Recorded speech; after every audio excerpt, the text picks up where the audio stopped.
Yes, people, welcome to Strasbourg, Steve, for another watch along today. Third in a row. We are on a fucking roll, people. Anyways, some Liga action. Sixth place Lens, only 3 points off of third place Monaco. Um, Taking on Brest, who are having a fucking sensational season. If you look at the table real quick, between Lens and Brest, I mean, Jesus Christ, what a fucking season Brest are having. These guys were favorites to go down. These were definitely in the bottom three, along with the recently promoted clubs Le Havre. So this is an unbelievable season that Brest are having under Eric Raw. Simply sensational. So look, they're doing the business right now. Second place, 9 points behind Paris Saint-Germain, four clear of Monaco, Lille, Nice, Lens, Olympique de Marseille, Stade Rennais. All these teams have a bigger budget than Brest. Brest have probably the third smallest budget in the league. I'd assume they'd have a little bit more than Clermont Foot and probably a little bit more than maybe Le Havre or Metz. But look, these guys are having a sensational year. They're going away to one of the toughest grounds in France to go to. The what's it called? Fucking hell. It's the Jesus Christ. The Stade de. So look, very good game coming up, people. Let's go through the lineups though. So for Frank Heise, the very very good Lens manager that guided them to Champions League football. Um, Look, they're going with a 3-4-1-2 like usual. Sometimes I'll mix it up and go 3-4-2-1. Just kind of depends on the personnel that they have available to them. But they're going with 3-4-1-2. Bryce Samba in goal, who's had some France call ups recently. Very good player, a very good goalkeeper. A back three of Jonathan Gradit, Kevin Danso, and Abdul Qadir. Let me look at my notes if I said that right. Abdulkadir Kushinov, so he's a Uzbekistan Uzbekistan international. Yeah, Brestois is second. Yeah. Brest is having an unbelievable season. But yeah, back three of Kushinov, Danso, and Gradit. A midfield four with some pretty much wing backs, but in a midfield two of Ruben Aguilar, who used to play for Monaco, and Przemysław Frankowski on the left. Midfield two of Neil Neil El Yanui and Nampalys Mendy. Front three with two strikers and an attacking mid of not Diego Costa. What's his fucking name? David Pereira da Costa, Florian Sotoka, and Eli Wahi, who's having kind of a mixed bag of a season. So, look, good lineup out there for Lens, and their bench is pretty strong as well. Salis Abdul Samid, Angela Fulgini, Jean-Louis Leca as a backup, Andy Diouf. Oh, wow, Monza are up 1-0 on Genoa. Wow, fair play. Andy Diouf on the bench, Wesley Said's a good backup striker. Same with Gilles Vogui, Adrien Thomasson, Tampuli, and Ayanda Shishuba. So strong team Lens have for sure. I think they'll go. I think they will. What's it called? I think they will finish in the top four easily. Lens. I do think they probably have a little bit more in the tank than Lille. I would say probably the odd man out. Lille, just because their away form over the past 2 years has been pretty sketchy. They've only won 11 games away from home in Liga. So, look, good team, Lens, great manager, and Frank Heise. He's a very, very good coach. And we'll get on to now. We'll go on to Stade Brestois, who have, like I said, a miraculous season. A Leicester-esque story if they somehow won the title this year. Jesus Christ, sorry, I'm just a bit tired, people. But yeah, Marco Bizot in goal. Back four of Kenny Lala, who used to play for Strasbourg, Brandon Chardonnay, Lilian Brassier, who I rate very highly and have done for a few seasons now. Bradley Loco, another player I really like. At left back, Ugo Magnetti and Pierre-Lee Malou, who's been one of the best midfielders in France this season for me. And then a front four pretty much of Jeremy Ledouaron, Mehdi Camara, Roman Del Castillo on the right, and Steve Mouni He used to play for Huddersfield up top. So about Brest, basically they're actually a really decent attacking side, but defensively they're very very very solid. They have conceded they haven't conceded too many goals. So goals against, 18 goals against. Only Nice and Paris Saint-Germain can boast better defenses than Brest. So look, Brest will play football. And by the way, Darwin, PSG are 9 points ahead of Brest. So if Brest won today, which I'll get into my prediction in a minute, I still have to think about it.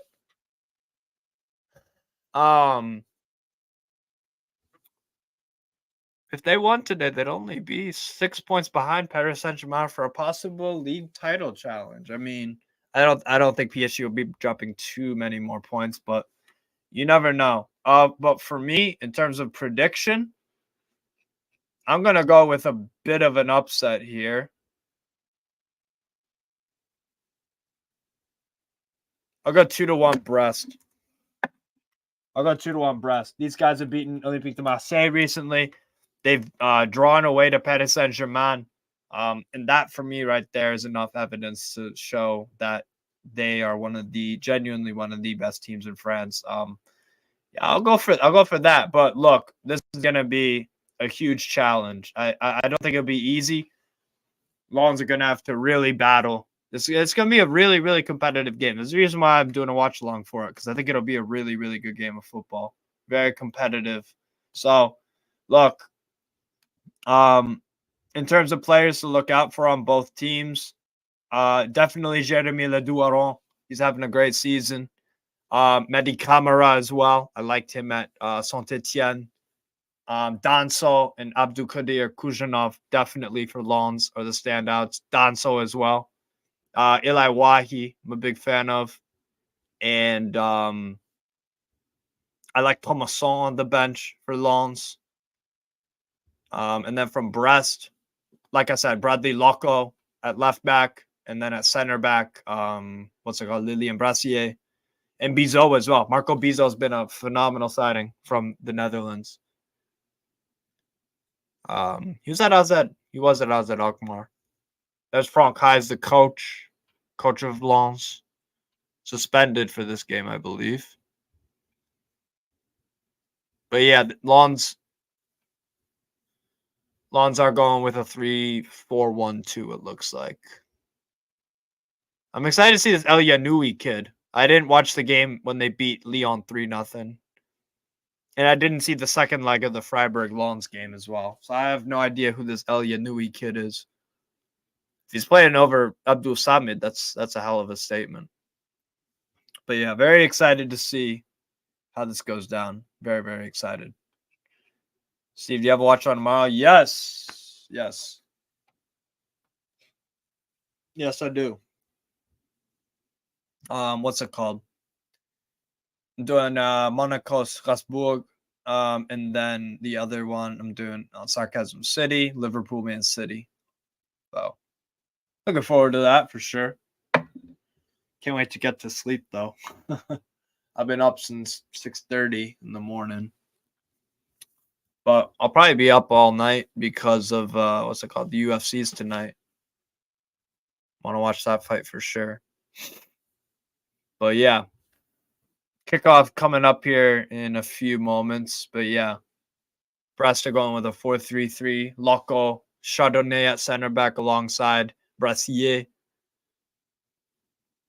So this is going to be a very good game. Very excited.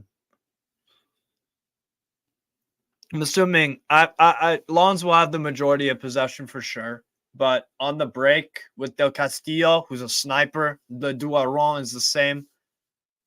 Steve Mounier holds up the ball very well. He's strong, decent agility. So very, very intrigued to see how these two different styles compete against each other.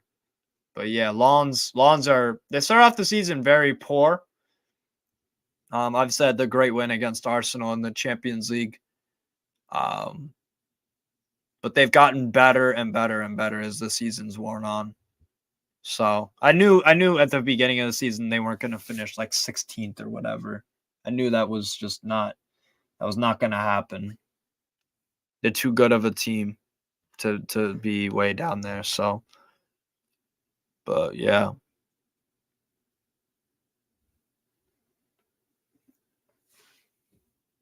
Yeah, big up everybody. Make sure you hit the likes. I don't know what we're on for likes right now. Kick off, people. Underway. At the stop. No, not yet. Never mind. When are they kicking off, man? There we go. Here we go, people. Stade Brestois take on RC Lens at the Stade Bollard Dole. Big game, people. Big game.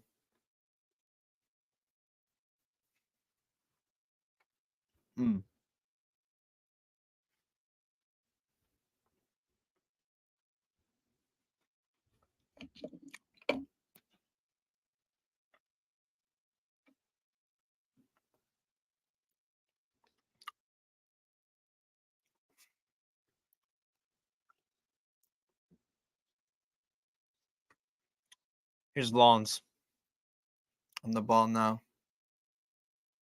Trying to go the ball over the top. Cut out there by Loco. Danso stepping up.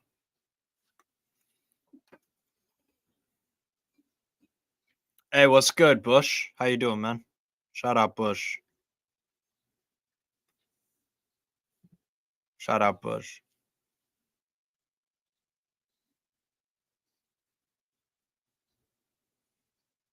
I'm loving this victory for Arsenal. Yeah, exactly, Bush. That's what I'm saying, man. Let them get gassed. Let them get giddy, man. You know what I'm saying? Let them get giddy. Because they probably ain't winning the Prem. So. Bradley Loco. Brassier. Brassier over to Bizot. Marco Bizot. To the left. Bit of space here for Le Douaron. Le Douaron. Foul? Surely. Oh, wow. No call.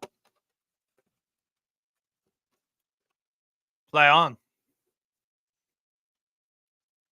Here's Danso. Samba. Kushunov. Costa. Bit of sloppy touch there. Brassier. Bradley Loco.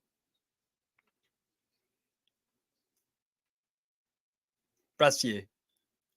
Loco. Back to Brassier on that left. Brassier. Bizot. Dutch goalkeeper for Brest. He's going to kick it long.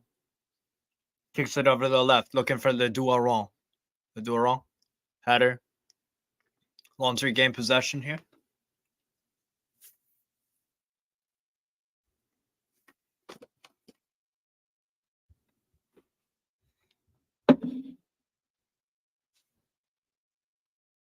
Ooh.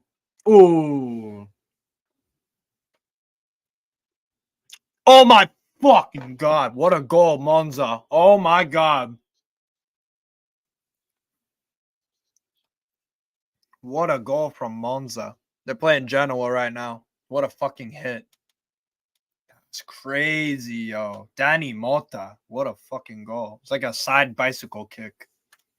Damn, son. That's nice. That's nice.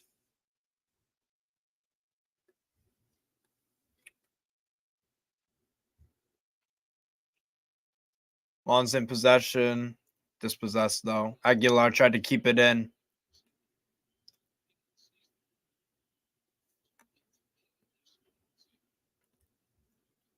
Watch alongs. There we go. Here's Nampali's Mendy. Sorry. That's hey, what's up, Connor? How you doing, man? What do you think for Chelsea Monday night? 2-0 win for us. Feel pretty confident.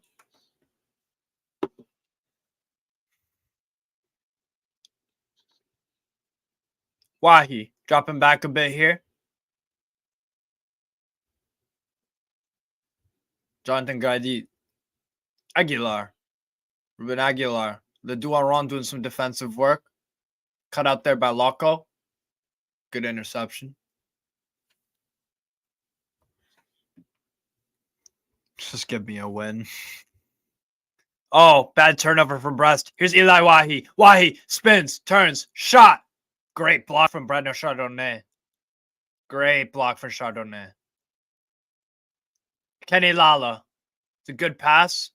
Oh, the overlap and run there with some fury. Camera, that's a foul. That's a foul on camera.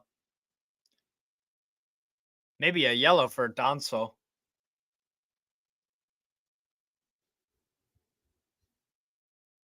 That's a foul.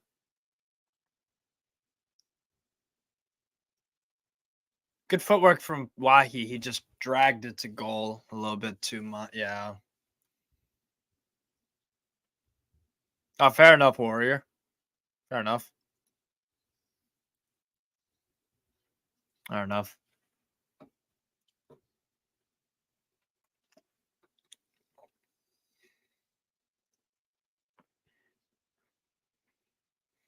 Gonna be a free kick opportunity here for Stade Brestois. Kenny Lala takes it. Header wide. Brady Loco. Loco. Limelu.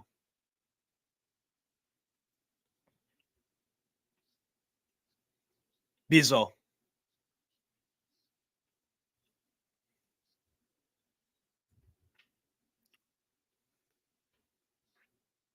Gradit. Header. Goes out for a throw in for Brest. Steve Mooney occupying along center backs. They're making sure they're keeping a very, very close eye on Mooney. Good press here from Lons with the 3 and then the 2 in support. Or sorry, the 2 and then the 3 in support. That's a foul, though. That's a bad tackle. Man like Steve, you know, big up Flawless. Big up Flawless. Yellow card.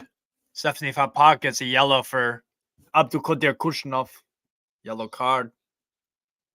Warrior J. Yeah, what's good, Flawless? How you doing, man? Pick up Sebastian as well, my brother. How would you rate the quality of the French league this season? Pretty high. Pretty high, to be honest. It's always pretty high in France, to be honest, the league quality. Kenny Lala. Sebastian. I don't usually do streams on Sundays, to be honest, because later in the day, I use that as nap time because I have work on Sunday nights. Bad turnover here. Wahi charging in. Cleared up by Chardonnay. Limelu. Limelu. Beautiful pass. Cut out very well there. Very, very well. Yeah, big up Flawless. Przemysław on the left. Kuzhnov. I like the aggression of Kuzhnov. Very good center back. Kevin Danso. Danso. Great ball through the middle, trying to find Wahi, but very good sweeper keeper play from Marco Bizot. Very nice. Great ball from Danso.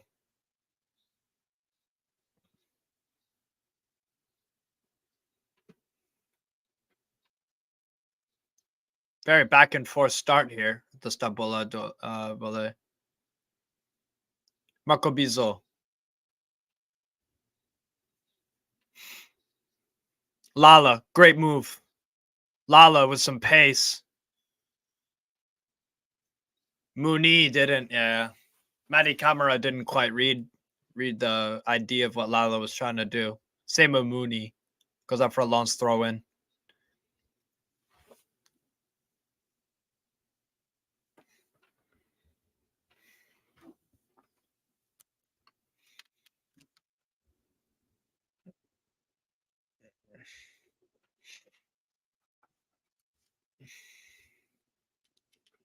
Sebastian's going 2-1 Lons. That's fair.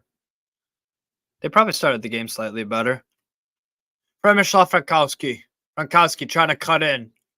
Very nice defensive work from Lee Malou. Been a complete midfield enforcer this season. Pierre Lee Malou, former Nard City player and Nice. Lala.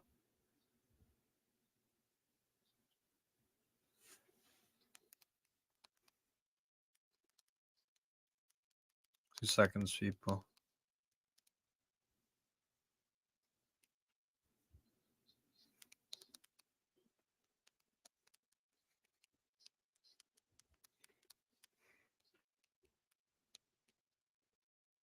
Ooh, cross. Nope.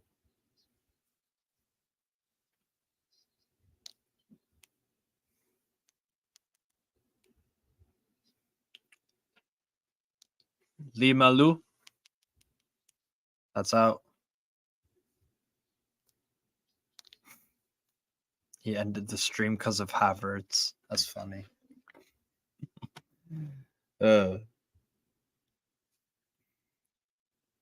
Nampali's Mendy. Trying to ping it over the top to Wahi. Good goalkeeping again from Bizot.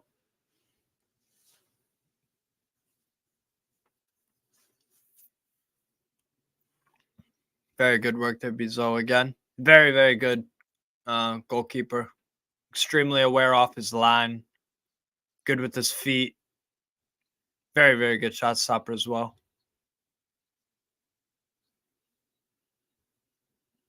That's a foul. Be a free kick for Lens. Just behind the halfway line. Still 0-0, people. 12 minutes in. If you haven't already, hit the like button, subscribe, all that good stuff.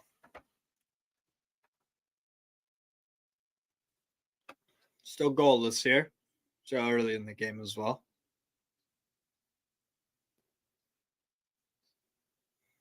Big up Alexander reports football. What's good, bro? Great pass. Tries to settle. Costa. Magnetti. Loco. Bradley Loco. Brassier. I'm pretty good, bro. I'm chilling. Having fun just watching footy on a weekend, man. Same as usual.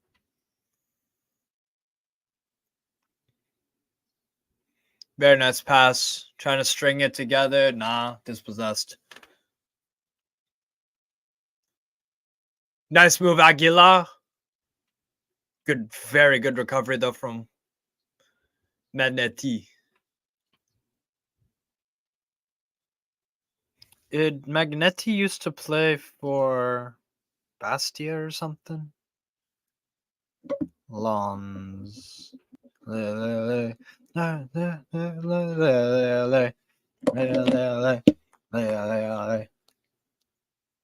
got such good fans, Lons. Really, really good fans. Yeah, Magnetti used to play for Bastia. Okay. That's where I recognize him from. Because I've been watching Brest all year, and I'm like, Magnetti, who did he used to play for? And I just was too lazy to look it up. I'm pretty good, by the way, Alexander. Big up Jaminho. Coming forward, Brest. Le Douaron. Cross. Bryce Samba doesn't handle it. Claims it, though. Finally does claim it.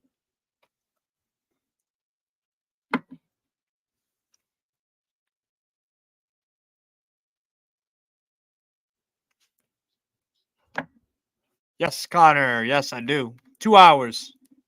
2 hours, which will be stream number 5 in a row. And I've still got 3 to go.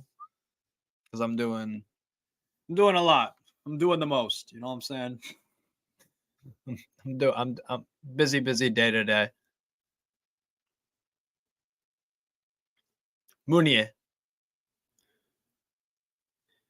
Steve Mooney. Oh, Girona up 1-0. Nice goal. Oh, it's offside, I think. Yeah, Girona goal. Limelu. Del Castillo. Magnetti clears it. Or Chardonnay clears that, sorry. Elanawi. Back to Aguilar. Aguilar on the right. Jonathan Gradit used to be playing Ligue 2 football with Lens, and he's carried them to the Champions League. Still a big, big part of this team, Jonathan Gradit. Great tackle from Lee Malou on Costa. I'm watching the Lens Brest game as well. I need to watch some more. Yeah, man, Warrior, you should enjoy the game. It's been a decent game so far. Decent game.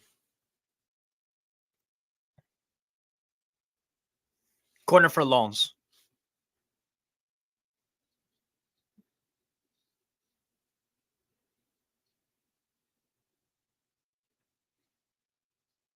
Corner comes in from Costa. Header, not dealt with. Some space. Lens still retain it in and around the Brest box. Nampalis Mendy. Mendy. Kuzhnov. Gradit. Aguilar. Aguilar over to the right. Pereira da Costa.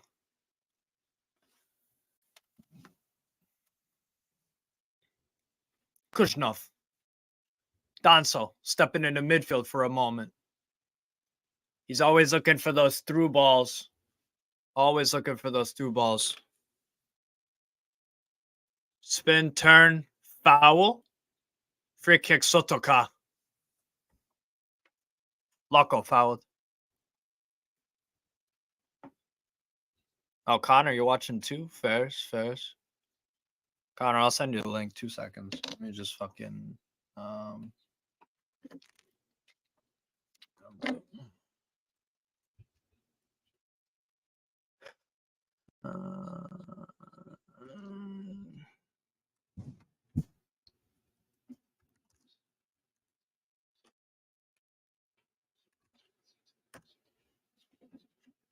I'll bring on Connor. Why not?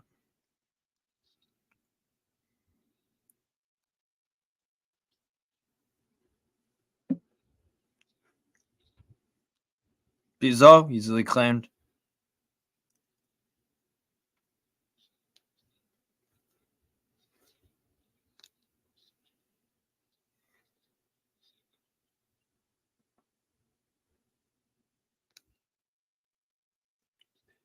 Del Castillo. Mooney trying to hold up the ball. Nothing there. Good work, Lens, defensively to recover.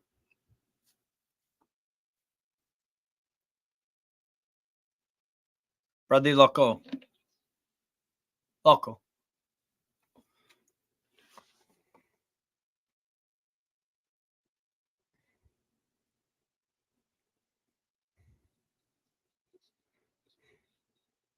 Yeah, Mendy elbowed him a little bit there.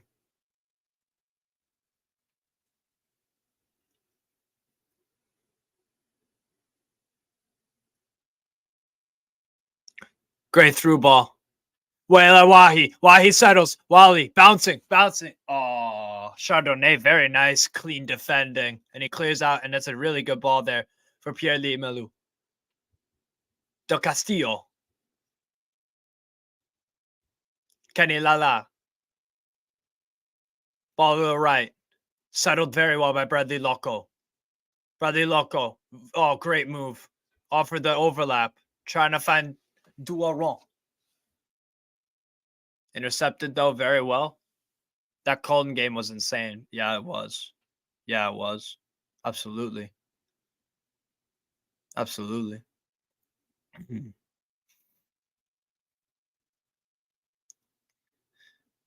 Wahi, spin, turn, nothing there. Kenny Lala. Camera. Del Castillo. Lens probably have a bit more on the ball, to be honest. It's pretty 50-50, though, possession. Aguilar.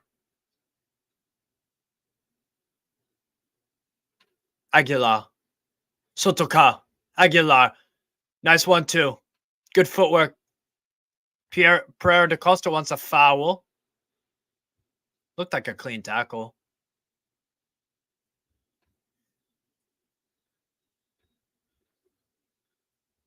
Del Castillo. Oh, Frappa. Oh, shit. Frappa whistle.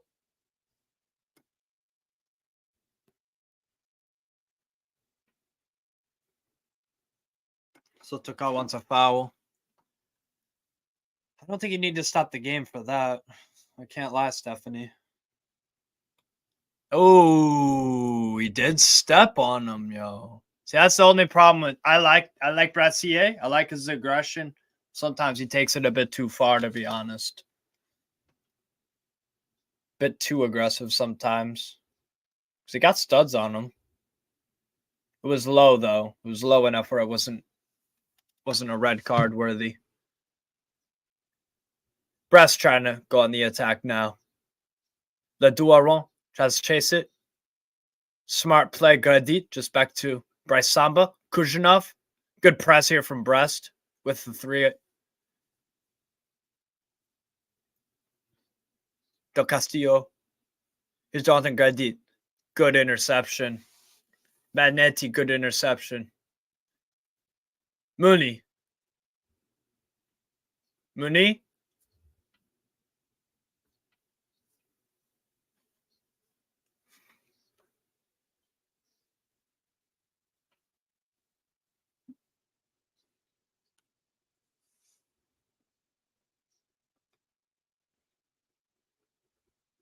Goal kick out. That's a really good outlet here. Pereira da Costa. Good strength. Da Costa gets the throw in. Pereira da Costa. Frankowski on the left. Kuzhinov. Aguilar. And Palizmendi. Gets picked off there by Loco. Very nice to pick that off him. Nice composure there from Lee Malu. Chardonnay. Pizzo. Kicked out. Some space here possibly for Lons to exploit on the attack. Kicks off to the right. It's Aguilar cross. Few players from Lons in the box. Very good defending. Just to shove him off there. Kenny Lala. Loco. Soft touch. Very good. Le Douaron dropping back a bit to offer Loco a ball. Loco. Kuzhinov. Or sorry, fucking Bradley Loco. Brassier. Jonathan Gradit trying to cross in. Settled. Wahi. Offside.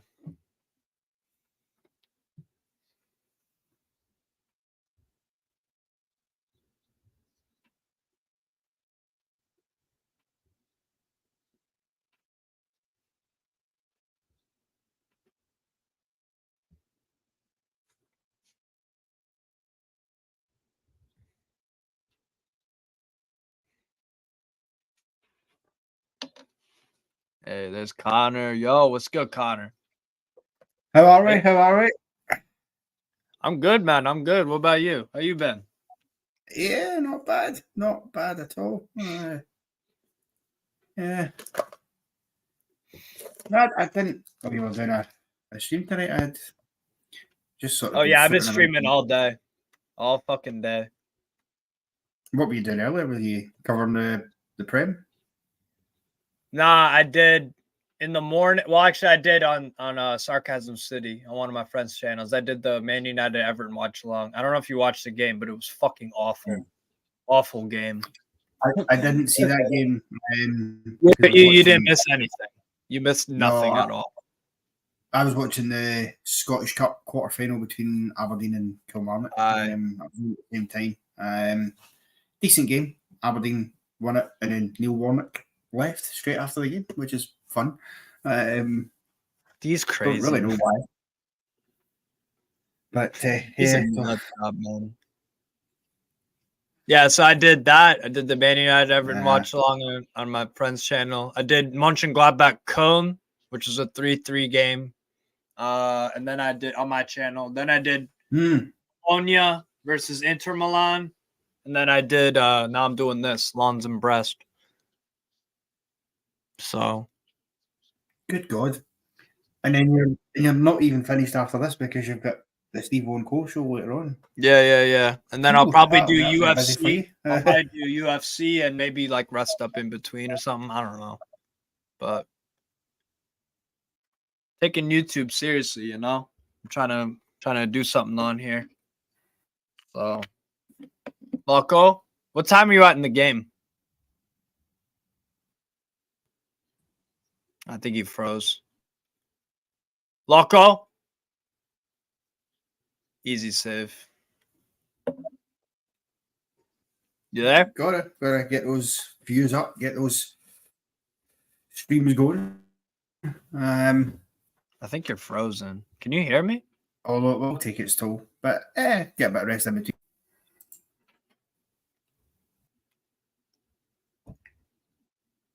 I think you're frozen.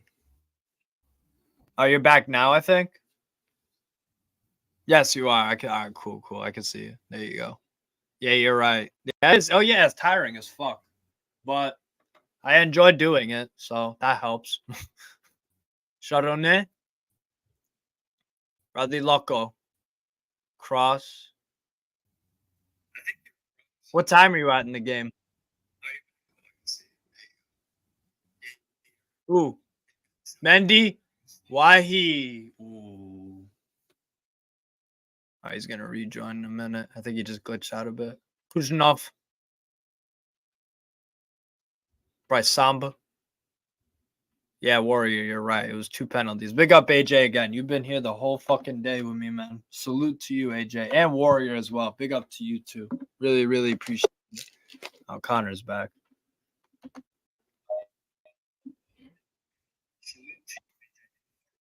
Hey, you're back. I'm back. Yeah. You're good now. Yeah. Everything's glitchy for some reason. Yeah, it is a little bit. It's all good.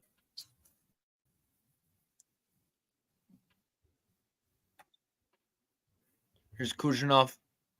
Danso. Got it.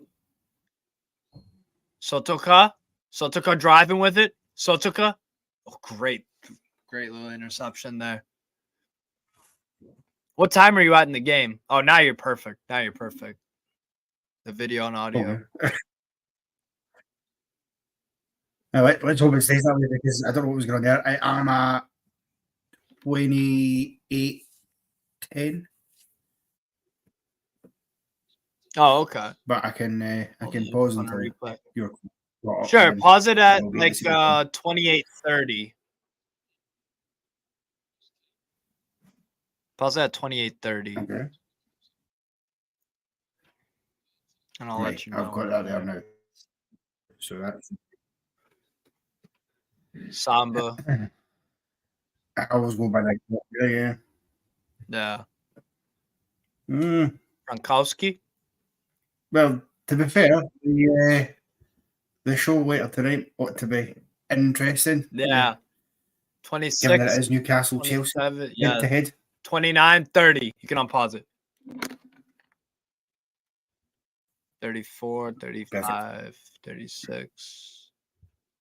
So are you at 39, 40? Yep, I'm there as well. Cool. Oh, great ball. Yeah. Easy for Bizot. Oh. Yeah. See, Lons are a team. I did see Lons beat Arsenal at home in the Champions League earlier in the season. But equally, I thought that as good as they were that night in France, they were really poor when they went away. Yeah.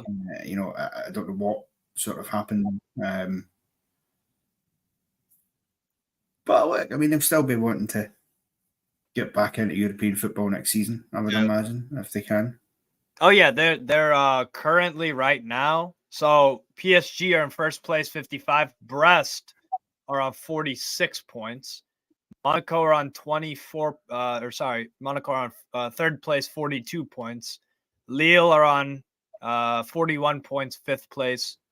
Fourth place. Fifth place is Nice on 41. Lens are at 39 in sixth place. So they're only 3 points behind Monaco, who have the third place. So, but yeah, all to play for, and 100%. I would suggest they've got a game to play against Monaco as well still this season. Is that right? And Nice, yeah, yep. They host Nice. Yeah. So those will be big games. Yeah. Lens, and then they go away to Lille, which is their derby, the Derby du Nord. It's one of the most intense in France. That's a Friday night. I gotta watch on for that one too. And then so I actually have a really hard run in. And then what else? Yeah, they host Nice. They go away to Lille. Like I said, that's a derby. They host Le Havre. Go away to Metz. They play the bottom three after the Lille game. They go away to Marseille. Host Lorient, away to Stade Rennes, and then host Montpellier. So they're either like really, there's no like mid-table ones because all those teams are either struggling or doing pretty well. Because Rennes and Marseille are top 8, and then Metz, Montpellier are still in the relegation zone in that the playoff spot. So Frankowski. Pereira da Costa. That's a great ball. Header. Oh, you got. Oh, goal. Lens 1-0. Aguilar. That's a good goal. Very good goal, Aguilar. That's a great cross. He mishit. He didn't get the right amount of power on the header initially, but it took a fortunate little deflection. 1-0 Lens. Aguilar just crashed in the box there. All comes from a throw-in too. Look at that move. Yeah. Oh, it's off the post. That's what a good ball. Off the post. Maybe a little bit lucky for it to come back. Yeah. But then again, I've got to say the Brest defending shocking because none of them have reacted where Aguilar has, and even the throw itself, there's no pressure on the ball to stop it getting in. So it's good goal from Long's point of view, but I think Brest will feel they should have done better with that. Oh yeah, great cross. And it all comes from a throw-in, and it happens in like 3 seconds. It's throw-in, take a touch, you play it, boom, cross. Happens so quick. But Brest are trying to respond right away. Cleared up by Lens. So now Brest are gonna push. They're gonna push it here. 32 minutes.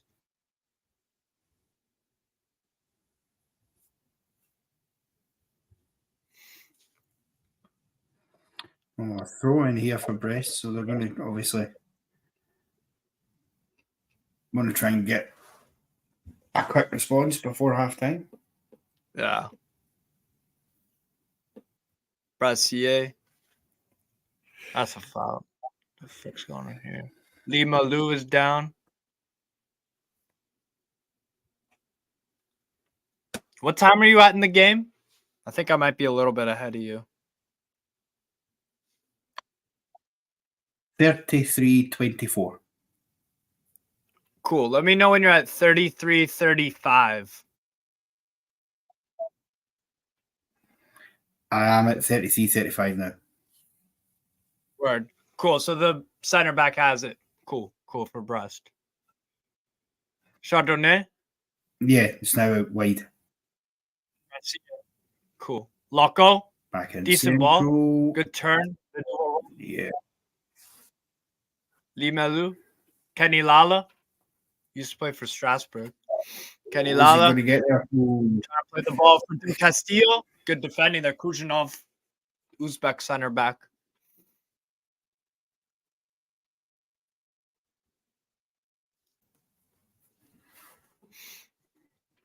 Kenny Lala. Good throw in. Good turn. Spin cleared out.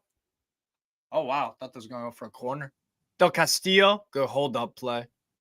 Lala, good response here from Brest so far. Outside of the boot, Lala.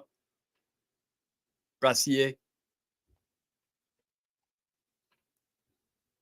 Bit too much on that. Going to be a long throw. Yeah. I mean, it's the right idea. He's obviously trying to get it, into that wider into the space, but he's just overhit it. Yeah. Sideways header. Good touch. Great work down the white. Wahi.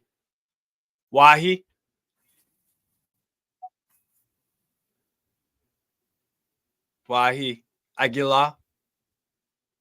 Danso. Danso back to Bryce Samba. Danso. Sotoka, good pass. Oh. Bizot. That was close. That was very close, yeah. Chardonnay. Lala, ball down the left. That's a good ball. That's chasing it down. Mooney, cross. Bit too heavy. Oh, too much on the cross, though. Such a shame as well, because that was a brilliant ball. It really was. That was a great yeah. Very perfect combined. Lala's such a good. He's so good at that. He's a really good striker of the ball too. Very, very gifted fullback.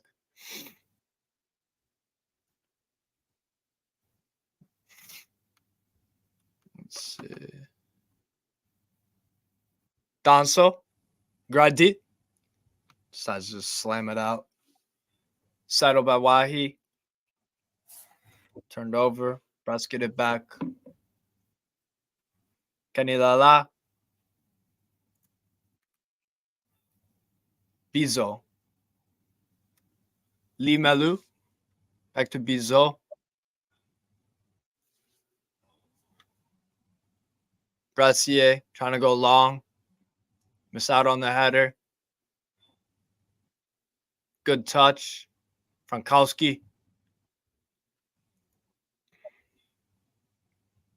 Kuchinov. Samba. Aguilar. Doubled up on Villalon's throw-in.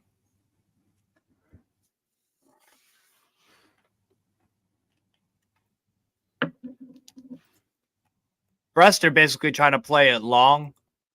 And Lawns are looking for those through balls, particularly down the right, for Wahi to kind of drift and combine. Aguilar. Mendy. Another throw-in.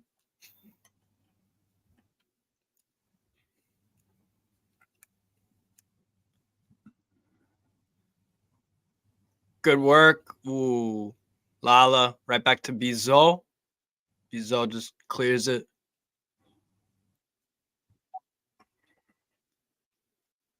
Frankowski. It'll be a big game tomorrow in the Premier League. Liverpool and Man City. After Arsenal won top, that just puts extra pressure on both teams. Yeah. Oh, Wahi. I got Liverpool winning. They always find a way to win at Anfield, even with their injuries. Oh, nice spin and turn. Man, in the box. Foul? Oh, he's gone down. Frappard says no. A female official? Yeah, her name's Stephanie Frappard. She's been a ref, like a main ref, for about 3 years now in France. She's actually pretty decent. She's a good ref. Let me see that. Oh, Wahi. Oh, I like this guy a lot. Ooh. Lee Melu that's a bit silly to kind of shove on the back of the head. Probably not enough for a foul, really. Frankowski? No, but again, one of those ones it's needless, so if you end up getting yourself in trouble for that, Yeah, really, exactly. you don't have to do it. A different ref would have called that a penalty. A different ref would have called that a penalty straight away. Oh, bad pass. Lala. Oh. The clearance for the keeper is not good. Oh. It's that final ball just now that's not coming off for Brest. Yeah. Yeah. I think if they get that a bit better, they're doing good work in the middle of the park and they're picking it up in good areas. Yeah. But they're not getting the right cross into the box or the right finish to it. So I think if they can do that, they've certainly got, they can get back into this game. Yeah. Ball over the top. That's a great ball. Wahi. Good goalkeeping. Heads up goalkeeping from Bizot. Keeper doesn't know. Lala. Not Lee sure Malou. why he's jumping up and down there. Obviously, felt he could have got to that. Yeah.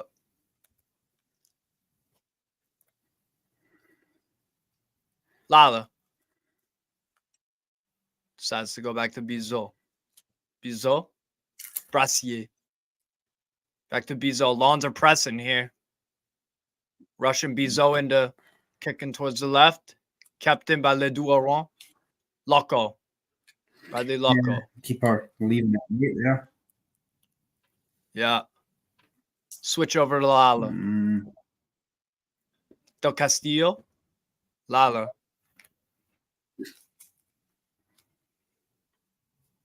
It's a fucking huge pitch, to be honest. I thought that it really had a massive pitch. Yeah. Humongous. Rooney. But I suppose that's the test, and that's the thing that Lonzo try and use to their advantage as well, is that being the bigger pitch, you can stretch the play a bit wider. Yeah. Del Castillo. Header backwards. The header. Loco. Shot. Oh. Good effort from Loco. Decent effort. I can't fault him for trying from there. He hit it. The technique was good, just the direction. The header was poor though. And to be honest, the header was shite, yeah. I don't know that I usually advocate this, but I just wonder the way that ball was played in and sort of floating in the air. Could he maybe have went for the overhead kick there? Probably. And just tried it because the head, or he tried to flick the header backwards instead. He's just it's great pick. Basically a great defensive great interception. Del Castillo, Camera, Madi Camera, Danso. Bit too cute there. That's a good. Del Castillo. Yeah, they've got to just. Don't Lee try and be Malou. too fancy, I think. Lee Malou. Yeah. That's good play though. Loco. Adi Loco. Block. Good block. Or Aguilar. Corner. This is a lot better. A lot better from Brest. Yeah. This is as good as I've seen for them, I think, for the majority of the half.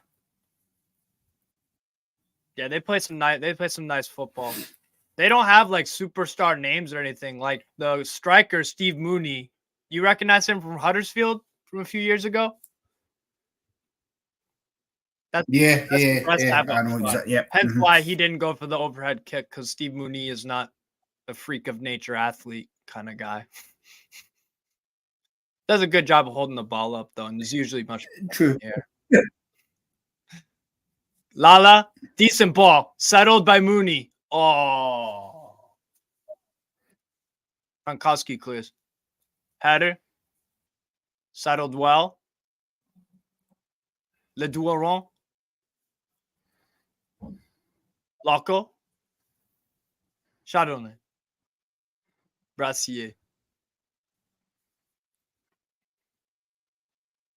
Bradley Loco.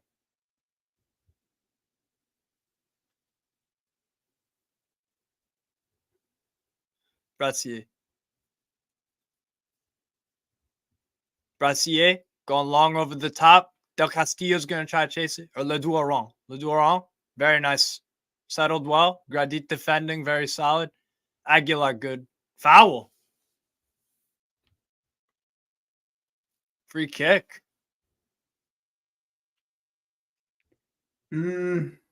Yeah, he's holding on to him. I mean, he's just completely pulled And him to then the and then ground there, so Aguilar he takes can't a really have. kick at his legs. Yeah, good hold up play. Yeah, Very good hold yeah. up play.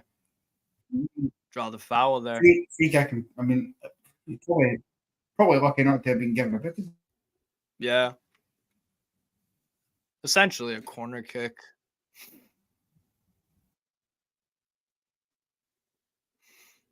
Del Castillo is gonna be the man to deliver it in. Ball in. Header. Kenny Lala decides to get it to Del Castillo. Oh. Kept in. Brest keep it alive. Pierre-Lee Malou takes a deflection. Samba. Easy save.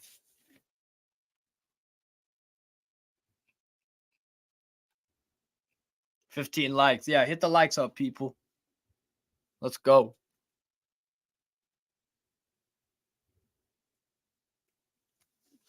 One minute added on. To be honest, that's spot on. There's been barely any stoppages. Only some throw-ins here and there and free kick every once in a while. Samba.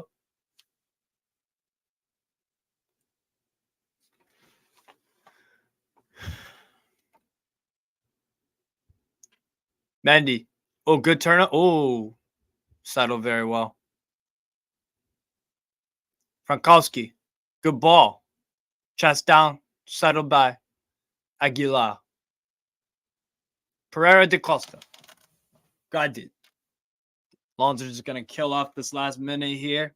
1-0. Lons at halftime, people. 1-0 Lons. Or sorry, 1-0. 1-0 Lons. I got that wrong, actually. It's not 1-0 Brest. It's 1-0 Lons. Second half. Yeah, I think Brestois maybe feel they could have done better in the final third.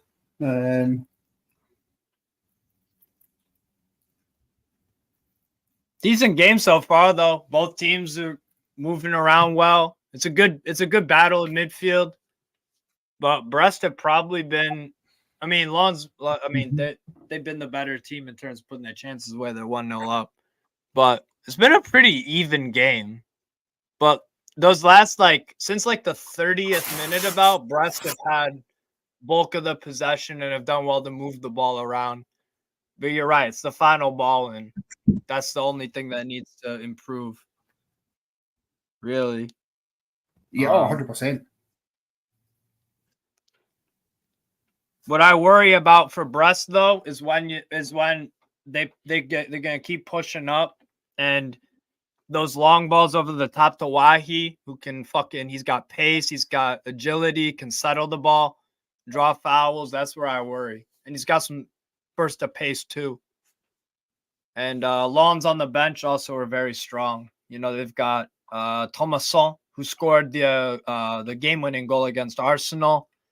They've got who else on the bench? They've got Guido Vogui and Wesley Said, who are good backup strikers as well. Salis Abdul Samad is a very good midfielder on the bench. Also got Angelo Fulgini, who's a very, very skillful dribbler. He could play more. He'll play in the middle, but drift more towards the left.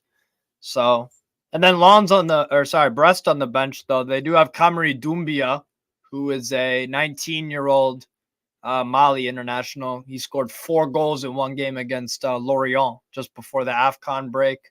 So they have that wild card to play. They have Balil Brahimi, Matias Pereira Lage. So some good attacking subs. And also Antonin Cartillier, good midfield sub. So, and then Satriano, striker on loan from Inter. So they got some options too, Brest. Yeah, no worries, Connor. No worries. But yeah, people. It is 1-0 halftime. I just wanted to say thank you for what you said in the stream earlier today. So thanks, Word J92. Yeah, no worries. Yeah, big up AJ Byatt. Big up, man. But yeah, halftime at Lons. Look at some of the standings here. Let's switch over to here. I go full screen. But yeah, people. So if we look at the table so far, if results stands, Lens will go up to 4th place. Monaco, Lille, Olympique de Marseille, and Stade Rennais all have a game in hand to potentially catch up. But yeah, if Lens do end up winning the game, which it looks good, but at the same time, Brest have always been a threat in the game. Like Connor said, though, I agreed wholeheartedly when he was like, they need to get the final ball right. That's really been one of the only issues. But yeah, they go level on points with Monaco, who play. They got Strasbourg tomorrow actually, and there's a watch along for that. So tune in definitely to that, people. But yeah, Lens have a grueling stretch here of games in terms of opponents lined up for them. They've got the Derby du Nord next Friday. Is it next Friday? No, it's the Friday concluding once the international break is done. So in 20 days. But they do host Nice on Friday. Sorry, a week.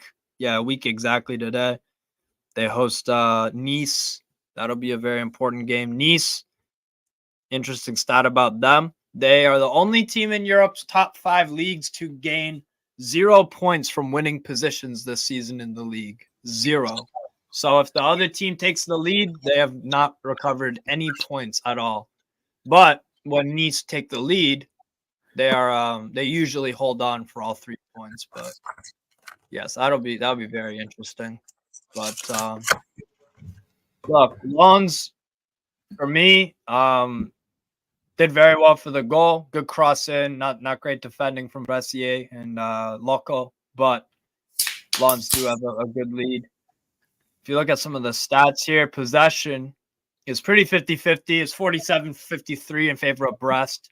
2 shots, 1 on target for Brest. That's also probably been an issue. Lens have been a bit more willing to fire away just anything. So they've got 5 and 2 on target. 260 passes at 233.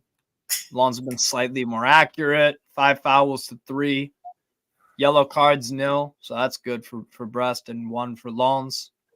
But yeah, so I mean, it's still very, very. Where's the table there?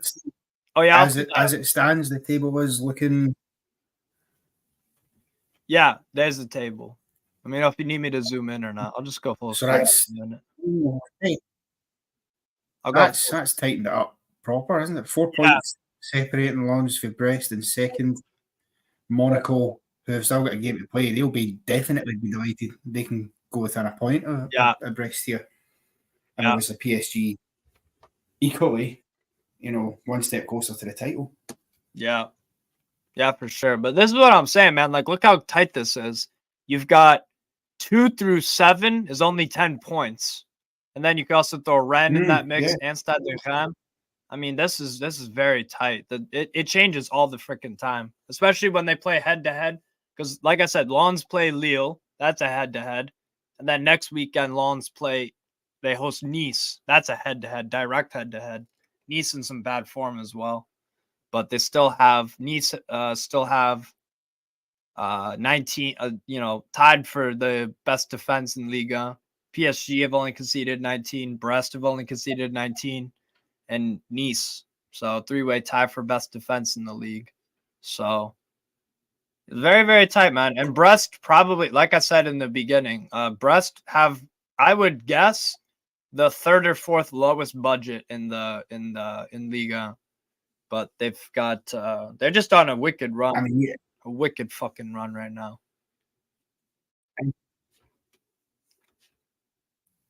So I think you froze up. No, I'm back. I'm okay. You're back. Yeah, no, I give Brest a lot of credit for that, to be fair. And because they decided a few years ago, were they not in Ligue 2? Yeah, Brest was in Ligue 2. Lens, same thing. Lens were in Ligue 2. Rams got promoted 4 or 5 seasons ago.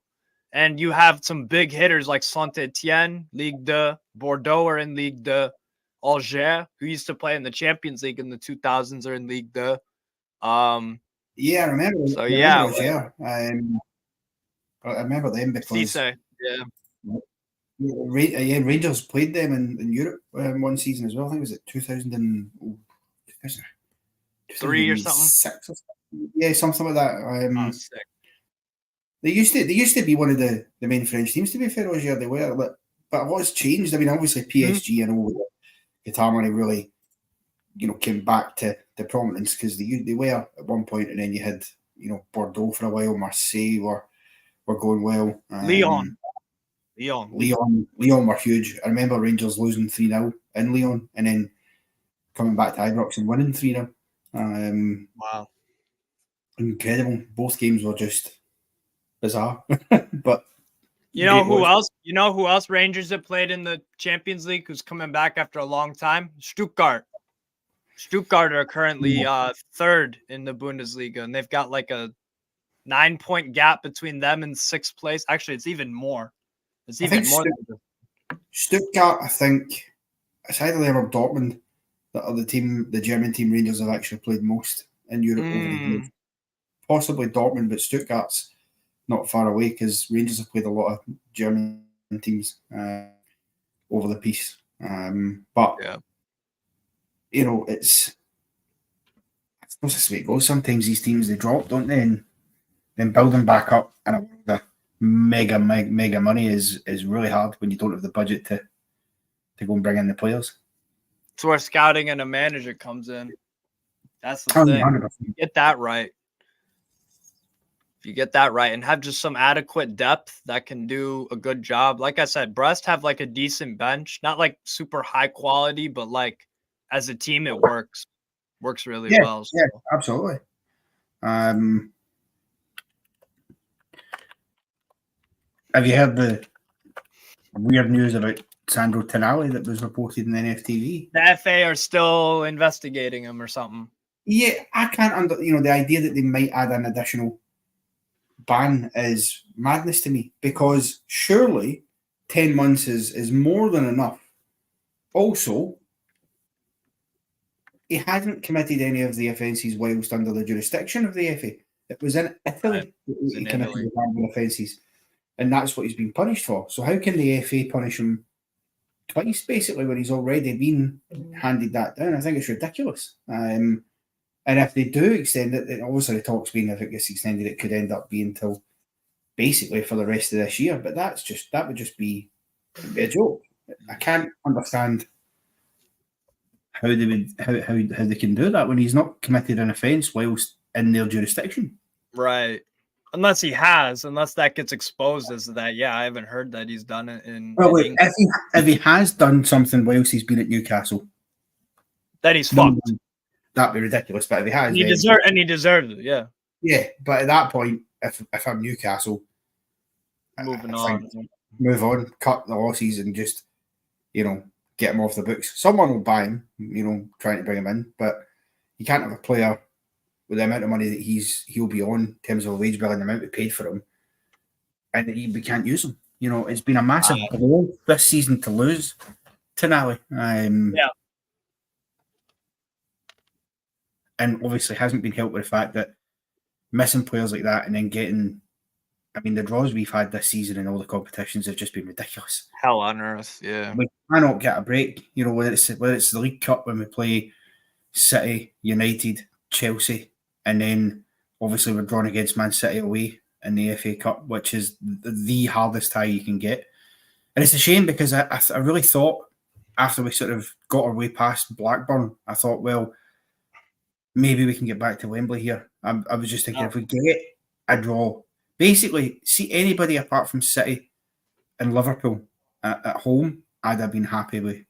I would have fancied we could do, but the only thing I'm hoping might help us with City still being in the Champions League, maybe Pep will rest players.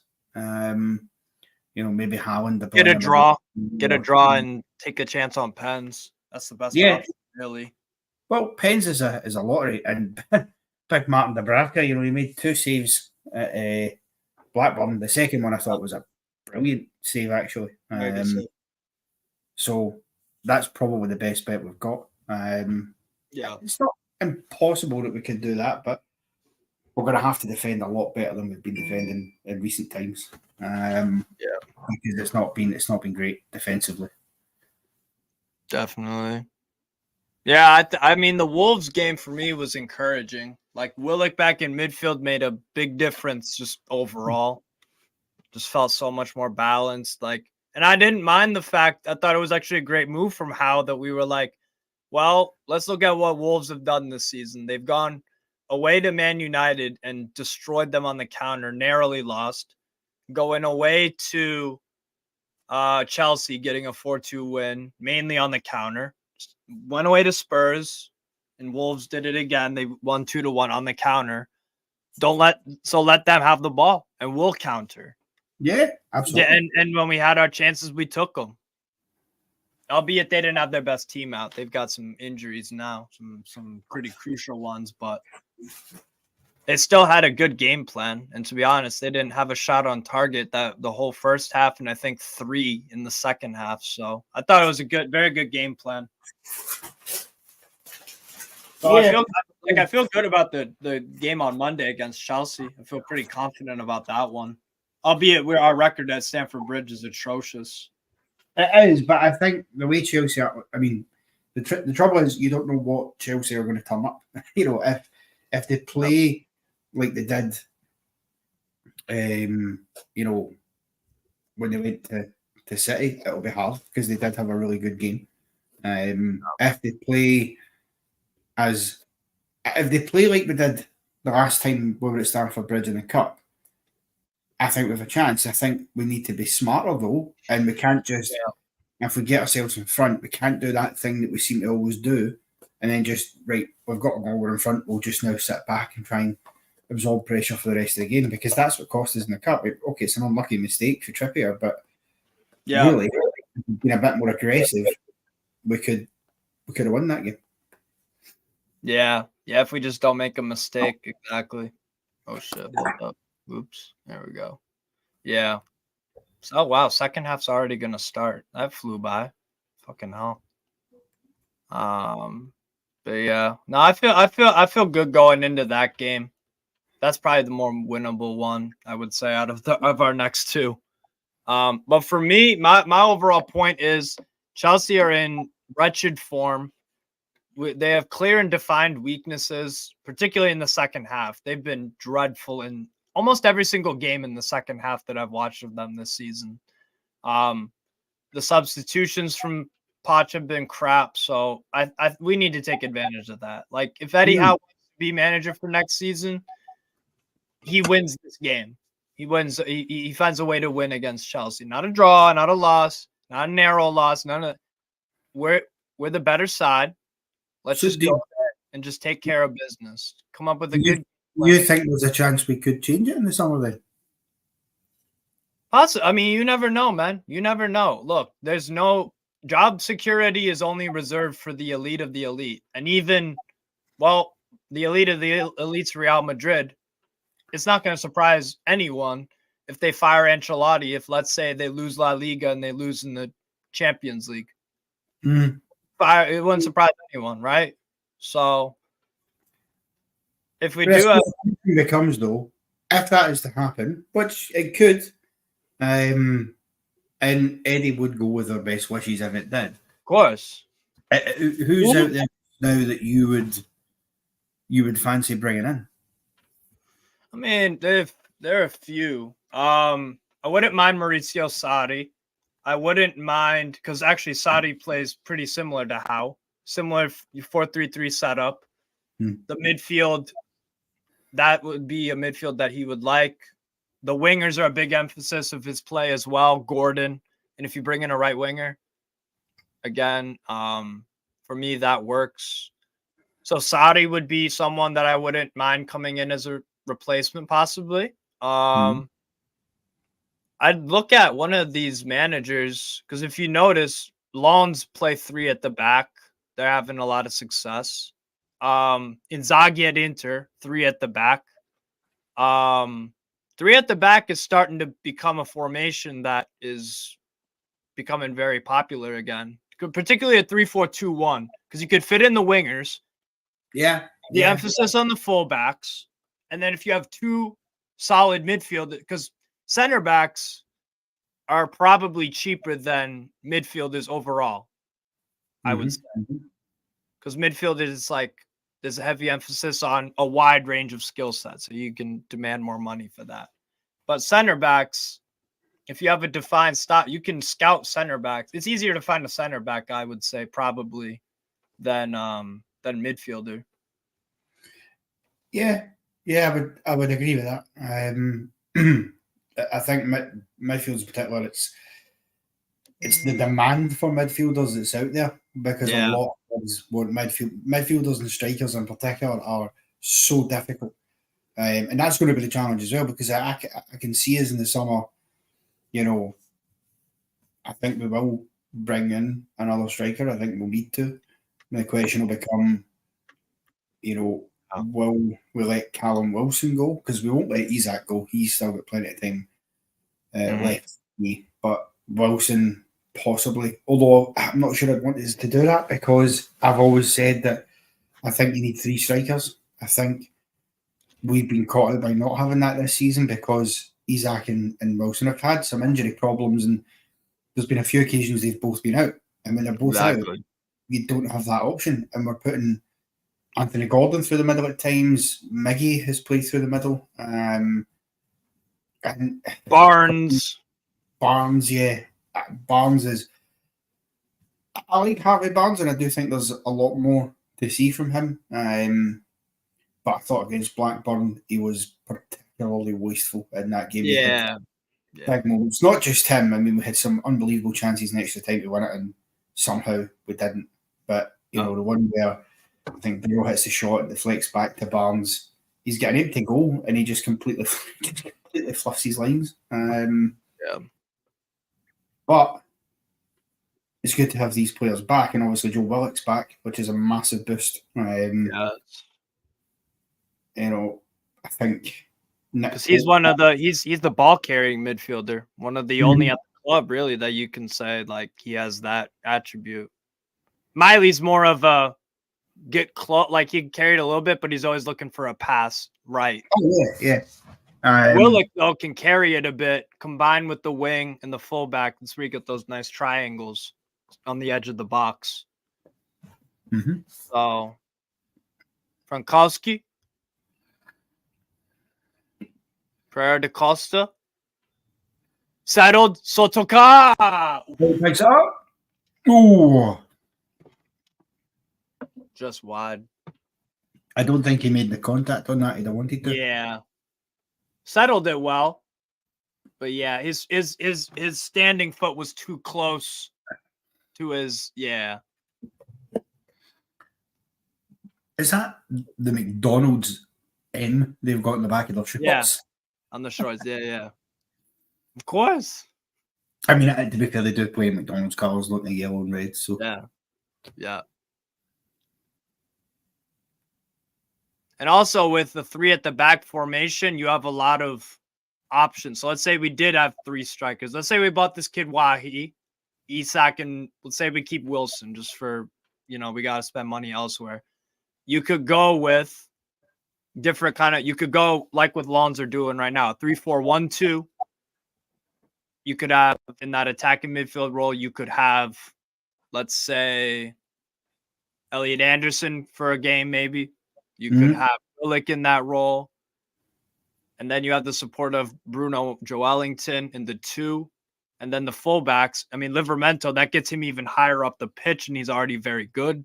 So what's the sort of timescale for Joe Winton in terms of coming back? Is he anywhere near being? I thought I saw something that he's out for the season.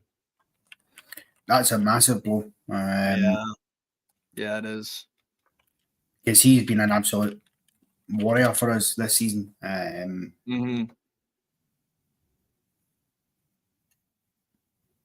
Yeah, I mean, this is the thing, and I think people sometimes forget that. People have been very critical of us at times this season, and to a degree we've deserved some of it.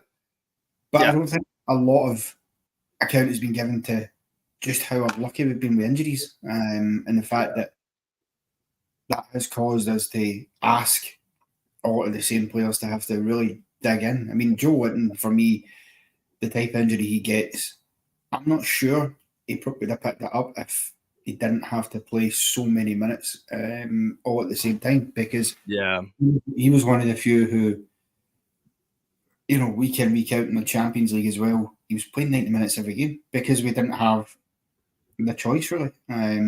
He could fill in on the left. Yeah. Fill in up top. Yeah. And in midfield, obviously. So he covers 3 positions, one of them very well. The left wing, he does a job sometimes. And striker is less than ideal, but he can still do an adequate job. Yeah, that's why I think next season I'm optimistic that we'll be looking in better shape. I mean, I think, we might see 1 or 2 go out the door, but and we'll definitely Oh, dear me. That's got lucky there. That's risky. Plays out. But yeah, because Joe Winton coming back for then, Tonali, assuming he doesn't get an extra ban, that'll be important. And obviously we're going to have to do some business.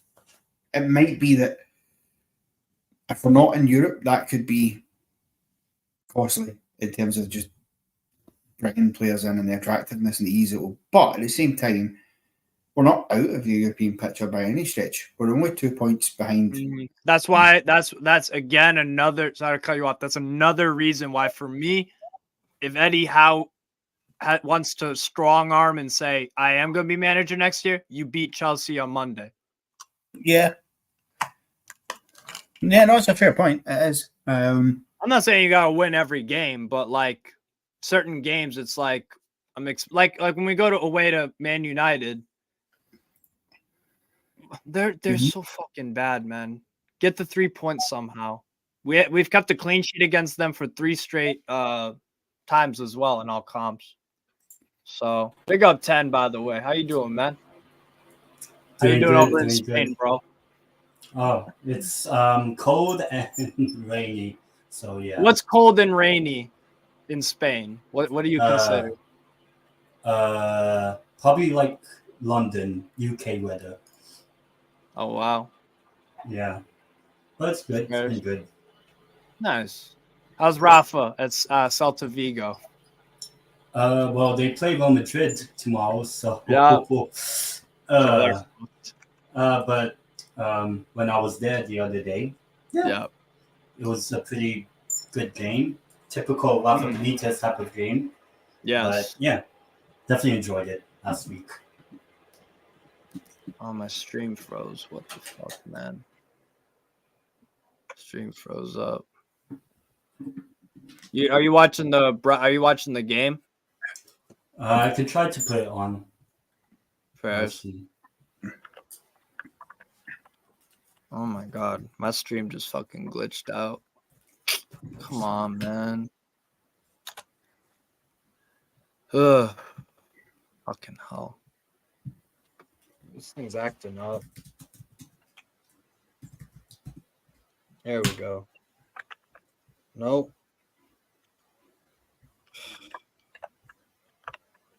Bro. This fucking Roku thing has been acting up all day. Oh my god. Son of a bitch. How you feel about the Chelsea game on Monday, 10? For me, it's a must win. Yeah, same. I think albeit our record sucks there, but well, I think the performance against Wolves was okay. I think Wolves kind of shot themselves on the foot with like 1 or 2 of our goals. So, if Chelsea can do that for us, and if every team from now on can do that for us, I'll be grateful. I do think it is a must win on Monday because Chelsea are probably like 4 points behind us at the moment. They have no available left back as well. Yeah, so I think Cuckoo's injured, so they got injuries too. Yeah, I think every team has injuries, but now I think it is a must win. We have an okay-ish record at Chelsea, but I think with how Chelsea have been doing this season, they're just as bad as us, if I'm going to be honest. But I think we should we have to win, because the fact that we almost beat them in the Carabao Cup at their place, to lose it in the last minute and then on penalties, like, if you're Eddie Howe and you tell the players, if you're going to turn up and put that type of performance, bottling a win at Chelsea again, then you are hampering the club's progress, because that's another 2, even 3 points drop. So I expect because you got to get Europe. Yeah, bare minimum, because I don't think we'll make Champions League. Bare minimum is Europe, because who wants to play for a team that finished 8th or 9th? But the thing is that, and when you look at it with the table as well, a win on Monday takes us back to within 4 points of Man United and 6th. We've still got to play them this season. We'll be, I think, above West Ham, I think, assuming if they don't win, that is, we can go above them in 7th. Because there's only 2 points between us. And again, we play West Ham. Is it the end of this month? I think we play West Ham. It's like the first game back. So those are big games, and we know that this season 7th place will be enough to get a European spot. Albeit there's still a chance we get into the top 6. I think that's not out of our reach. But those games are big, and obviously winning tomorrow for us as well would take us 7 points clear of Chelsea. So that would pretty much, you would think, put an end to any hope they've got. They're going to drop more points. But that's also if we also don't drop points. Yeah. Well, no, we're not going to win out by any means.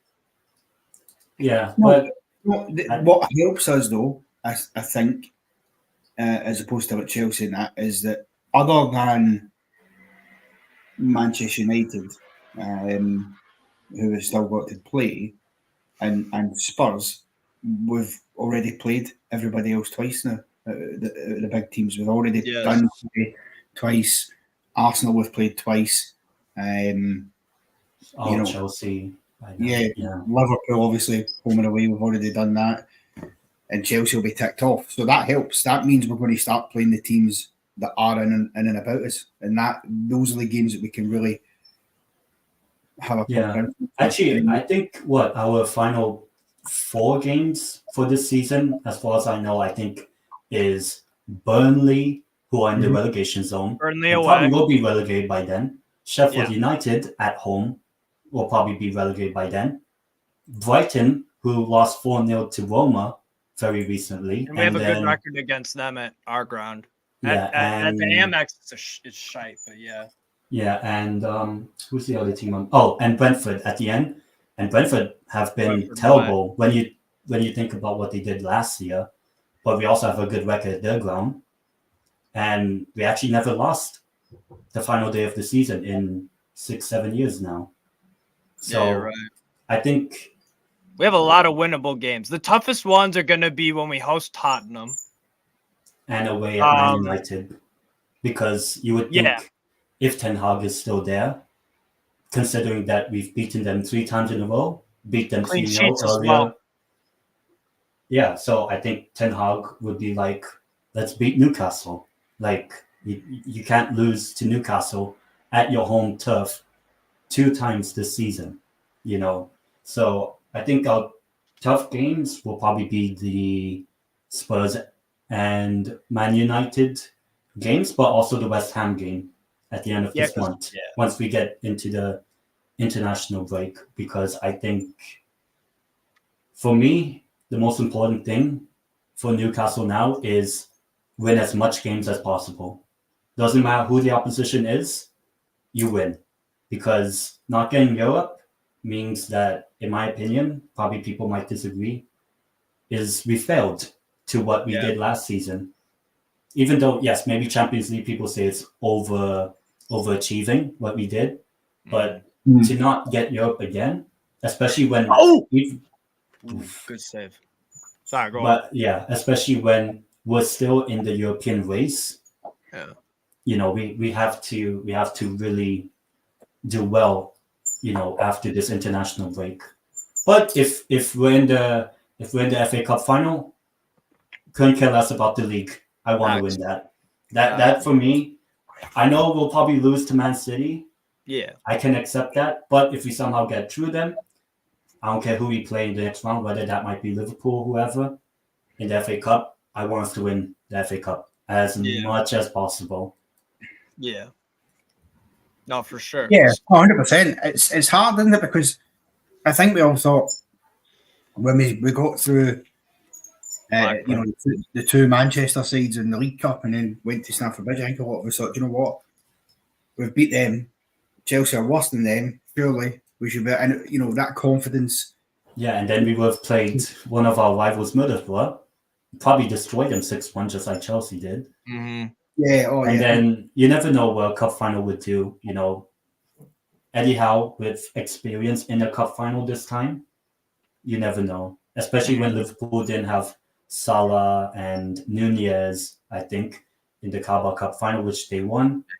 We could have done something, but yeah. And the thing is, that's a what if. If we go out next week, you can forgive Eddie Howe that because it's such a hard game, and at least this time around, we've managed to get a run in the FA Cup for the first time in a few years and get to a quarter final. But more than that, we've actually managed to avoid the banana skins that we've failed to get through the last couple of seasons. Because to me, it's not easy draws when you're getting, because it's all been away from home. Both cup competitions, we've had one game at St James's Park. If we end up winning, we won't play at St James's Park for the FA Cup, basically. But those games, like Sunderland and Blackburn, you could easily lose those games because you look at Sunderland, right? Thank God he didn't against Sunderland. Thank God. I didn't. All I cared about was making sure we did beat them. And thankfully, we hammered them. But you always think, well, first time in 8 years, they've had a good record prior to that against us. And you think, well, they'll be up for it. And then Blackburn, okay, we shouldn't have struggled really the way we did against Blackburn. But again, when you're away from home, it can happen to you. That gave me a heart attack, those penalty shootout, because I was watching Mallorca against Real Sociedad at a bar, and it also went to penalties, and everyone at the bar wanted Real Sociedad to win on penalties, which didn't happen, but I had to watch two penalty shootouts. Much better that Newcastle won that day over Mallorca or Sociedad. But I think look, I've said I don't think Eddie Howe's the man to take us forward, as in to win us trophies like the FA Cup or Carabao Cup, because I think that's what we should be aiming by now. We made the cup final last season. Why can't we do it again? And we failed because of the Chelsea game at Stamford Bridge. But now, let's say next season, if Eddie Howe's in, hopefully we're in a European competition. You have 4 opportunities to win a trophy. Yeah. And let's say if it's the Conference League, everyone is saying Aston Villa will win it. If Aston Villa don't win the Conference League, then it's a failure for a club like Aston Villa. And if we're in the Conference League, for example, for next season, I want us to win it.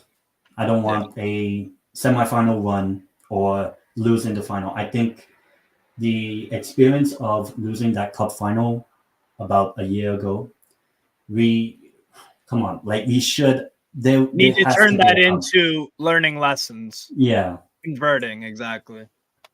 And the only thing is, do I think Eddie Howe is the man to take us there? Right now, I don't think so.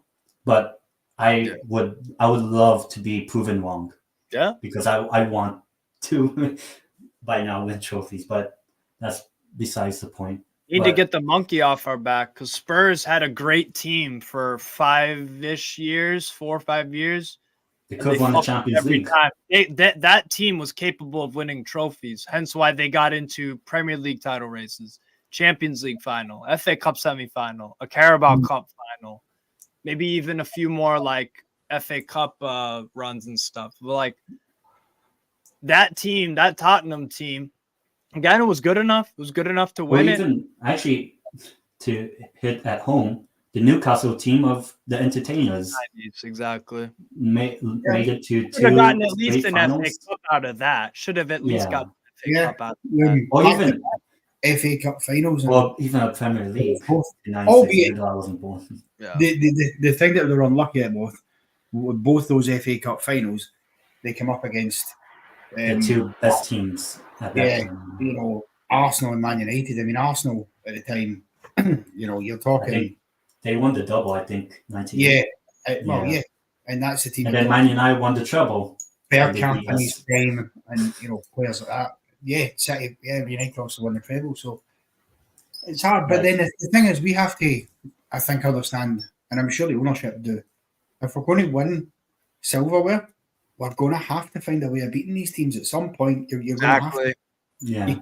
You can't avoid it. You know, this season, okay, we've been maybe unluckier than most because the chances of you getting the draws we've got consistently are quite slim, but we've managed to do it.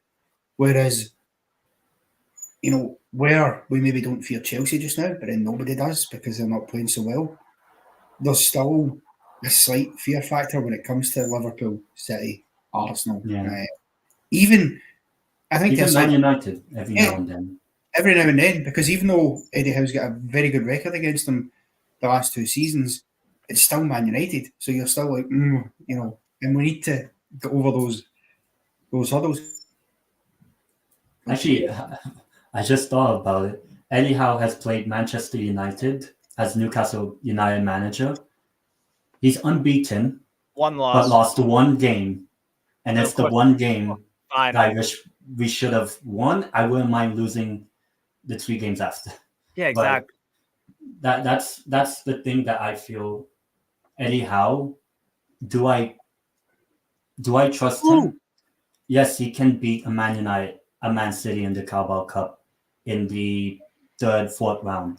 But how about when it's the final? When it is when everyone is raving about you as the you could come down as, to be honest, maybe even a bigger club legend than Kevin Keegan or Sir Bobby, who haven't won trophies for the club. But imagine if Eddie Howe won us a trophy. And I just don't, at the moment, right now, don't think Eddie Howe can deliver that. But I can give him next season, 24-25, to Rectify. to do it, because I think, let's say he doesn't win a trophy this season and next season, that would be almost 4 years in the job. And something like, let's say, for example, Eric Ten Hag at Man United won a trophy in his first year. Jurgen Klopp won his first trophy with Liverpool in, like, I think it's second year or 4th year. They won the 2016. They won or the 17. Champions League their second year because they lost. They lost the Champions League. Yeah, so it's like 3 Third year, I think they won the. They won something. So I think I would say by this time next season, we can't be calling this current Newcastle team as the Mike Ashley team or the Bruce team, because Eddie Howe has had, by that time, would have been like 6, 7, 8 transfer windows, I think. And I think that's more than enough. Even with the FFP stuff, I think that is that's more what than enough. Yeah, they said that in January. The FFP was obviously why we didn't bring anyone in. But for me, I understand that was a massive factor. And I do think it unfortunately, because these other teams have been able to do what they've done before FFP, all it's doing now is just protecting them, because to try and catch up and do that years upon years.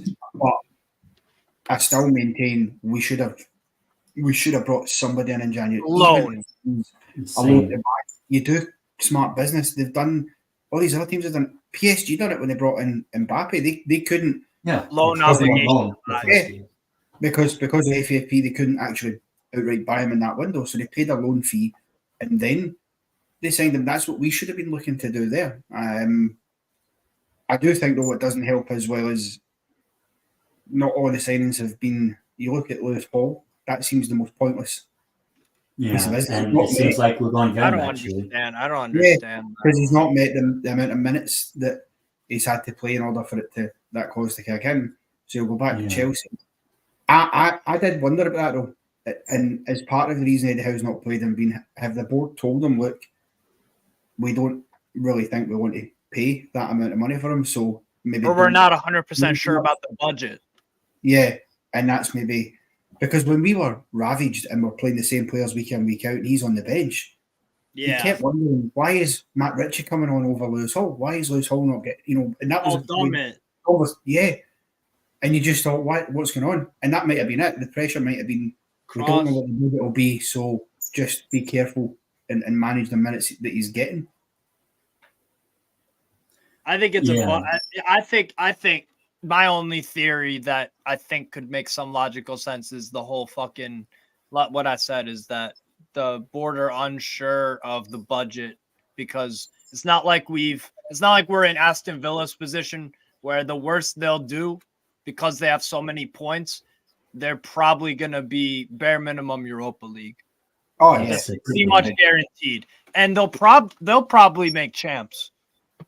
Maybe. Well, we'll see about tomorrow when they play Spurs, but that's besides the point. I think, like, I remember when we lost 1-0 to Luton Town, we didn't have Tonali, obviously, and then who else did we sign in the summer? Lewis Hall wasn't playing. Livramento was on the bench, I remember, at the start of that game. Barnes was injured. And Barnes was injured. So when we had that starting 11 against Luton Town, when we lost to them at their place, we had 0 summer signings play for us. That's the thing that I was I wasn't happy with our summer business, and obviously no one signed anyone in January, but it's like, I think you can feel aggrieved that we had to keep on playing the same players every single match, but we had the summer when one of our big selling points was, this is Newcastle United, we just got into the Champions League. Do you want to play in the Champions League? Come join us. Now, yes, maybe we were unlucky with the Tonali suspension, but I think we should have done better with who we could have signed. And it's so funny that it's also Harvey Barnes that got injured for a long time and all that. But I think, we should have brought in a CDM or another creative midfielder that summer, because I think that would have really helped us this season. I was saying to Steve earlier as well that I really think a striker should have been towards the top of that list as well, because having 3 strikers, particularly when Callum Wilson's got the injury, he's quite injury prone, and albeit Isak's not as injury prone, he's certainly had a few since he came. You're taking a massive gamble that you're going to have to play one of them for a long period of time, because you're going to have them both. So that should have been something. And again, I think in this summer it will be. But you look at it, we've not had the consistency of results. That's what's costing us, because the first part of the season, was we were dreadful away from home. We were so poor. And then we come back, and to be fair, we've been better away from home since the turn of the year. But then the home forms took a dip. And I think there's certain games you've got to look at. Luton, we shouldn't be losing 4 goals to Luton at home. Fair enough, you lose 1-0 to them at their place, and they defended really well, and we just couldn't score. Those games happen. But at home, to concede 4. And on one hand, fair play, we showed good spirit to fight back and get the draw from 2 down. Why are we in that position in the first place? Well, we were not 2-0 up in that game as well at one point. We certainly led it. And it was the same when we drew 2-2 with Bournemouth. That I wasn't happy. I was really, really upset in that game, because it means that for 4 Premier League games that Eddie Howe has faced Bournemouth, his old side, Winless. You know, like sure, Yeah. that's I don't know. He's got, to be fair, he's got a bizarre record in that fixture as a whole because he was winless as Bournemouth manager when he played Newcastle, and then he's also remained winless coming to Newcastle. And for whatever reason, he just can't win that match. For the other team, yeah. But it'll be interesting because I think whatever happens, I mean, if Eddie Howe goes, I don't have any doubt that another Premier League team will pick him up. You know, maybe West Ham. Well, yeah, I was thinking that. You know, I think of West Ham, or if you want to look at a team maybe lower down, Chelsea. Right. Okay. I think would be a good fit. Like if Brighton, if De Zerbi goes to somewhere else, Brighton. Maybe I don't know what the rivalry is between the two South Coast teams, but maybe. Who else? Maybe like if Brentford want to improve or move on from a Thomas Frank style. Oh, he's at the post. Satriano block. Ooh. Yeah. Yeah, I mean, definitely one of those teams. West Ham, I think, is an interesting one because obviously they don't like noise. Yeah, they're forward. I can't, to be honest with you, I think they're being incredibly harsh on them, because they're still in that mix for the European spots again this year.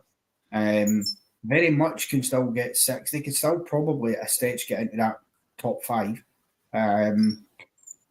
Last season, he wins a European trophy for them, which is the first trophy they've won in like 40 something years, something like that.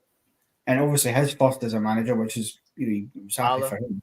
But yeah, now looking back, I kind of wish we had a West Ham season last season. Finished 14th, but win the Carabao Cup. I would have much rather have that, and it would have probably meant 1, a trophy, and 2, you need to get that winning a trophy to get into to a European spot. To be fair, there's certain moments though that are out of your control. I mean, I think, and don't get me wrong, we can't just keep going on and be the the plucky, unlucky sort of heroic lose because eventually win. But moments have turned against us as well. We've not had a lot of the luck in certain games. And you look at PSG. Yeah, I feel like that season had a lot of luck. Yeah, well, I mean, that decision took Europe away from us. Because if they don't get that penalty, then we would have, regardless of the fact of AC Milan, we were still going to be in Europe. We failed to beat Dortmund. So all we needed was that extra 2 points that we lost at PSG and would have been in the Europa League. And I've got to say, depending on how things would have went, would have had to have fancied we could have at least got through a couple of rounds of the Europa League. Depending on the draw. Like, depends who you get. If you'd got like a Roma, potentially that's a tough game. But yeah. Well, we would have had AC Milan's route. So they played Stade Rennes when they dropped out of the Stade Rennes, or they picked up form at that. That would have been a tough game, but I would kind of fancy my chances there. Now they're playing Slavia Praha. Yeah. I think they won. So yeah, and then had we kept our lead against Milan at home, we would have made it through the group by head-to-head against PSG. We will play Sociedad, who, from what I've seen, because I now have to watch more Spanish football, they haven't been great, especially at this time. Been in rough form for about 4 months. Yeah, and now PSG, a team that we beaten 4-1, are in the quarterfinal, whereas Newcastle are not in Europe, basically. Yeah, but that comes down to, if I'm honest, I think if there's one criticism I would have Eddie Howe throughout this season, we've repeated the same mistakes too many times. That's what I'm saying. Not holding on to the lead or something like that. Yeah, but it's because of the way we've decided to play though. I mean, AC Milan was scored, and we did have a couple of good chances after that.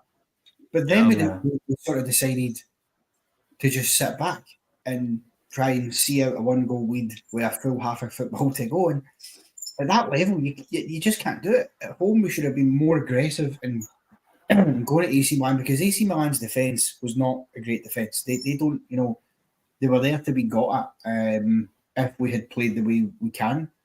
and we didn't do it. And then obviously, Chelsea we mentioned earlier in the cup was another one going. And then the Liverpool game at the second home game of the season, and then Man City at home. We should have buried that. We could have had that game wrapped up by halftime. Anthony Gordon fucking baptized Trent that fucking game. Oh yeah, and I got clipped on Twitter. Yeah, you did. I remember that. But regardless, like those sort of games, Liverpool at home, Man City at home, the 3-2 loss, AC Milan at home, the Chelsea at Stamford Bridge, PSG away. That's 5 really big games.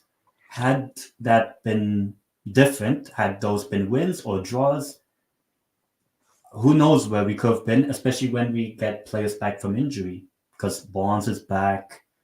Livramento is now most likely going to play for the next 2 games. Willock, Dan Burn, even though as much as I don't rate him, but he was injured for a period of time during the Champions League back end.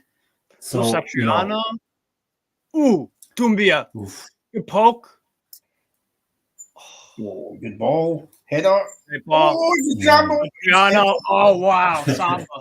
Oh, yeah. Yeah, but the thing is, though, since anyhow took over, Liverpool are actually the only sort of traditional top 6 club he hasn't beaten at least once. I don't think he's taken anything for Liverpool, where he's... Yeah, he's managed to beat City. We've had a couple of draws with City at St James's. Probably should have held on for a draw in that last game, but when Kevin De Bruyne just come on and pull the show. Spurs, well, we know what we've done to Spurs. Last season we dominated them in both matches. Arsenal again, we've managed to get results against them. But again, though, I'd like to see us be braver in the away games against these teams as well, because I feel like we're not as brave. I mean, last season when we played Arsenal at the Emirates, for example, we defended so well, but we never looked like scoring. We never had any. Wellington had that chance at the end of the first half in that game. And that was about it, yeah. And I think if we're all being honest, we got kind of lucky at the end of the game in terms of we could easily have given away a penalty. And United as well. Yeah, but Old Trafford, the 0-0. They could have probably 2 penalties. Yeah, to be honest. And yet, I've seen us go and play at Anfield a couple of times, and okay, we've not won, but we've actually been braver. We've carried more of a threat. Yeah. There, the 4-2, we never gave up on that. They were going 2 in front, and we were still, not wilting away and still going and trying to create chances and score goals, and we did. Even the one last season, I think it was, again, we were unlucky in that game at Anfield because Isak puts us in front with a brilliant goal, and then Liverpool scored in the 98th minute of 6 minutes added on. But the bigger caveat and the more frustrating thing was we had a player down holding his head, so the ref should have stopped the game. So you can look at that, but those are rarities. I think Spurs have probably been, apart from this season, we've done okay going away there, but we need to be better. Yeah. I mean, even in the Mike Ashley days, we always beat Spurs every now and then, especially at their ground. So, it's only Spurs that I feel not like super confident, apart from last season. If Steve, if you can remember, I said we would destroy Spurs in that 6-1 before it became 6-1. You did. But apart, I think Spurs is the only big 6 side you can say that I can say every home or away I think we can beat them. So let's see if that's the case this season. You're right. That's been hard for a while. I mean, I remember, as I'm sure you as well, the last season that we got relegated, the last game of that season, 5-1 at home. Yeah, the 6-1.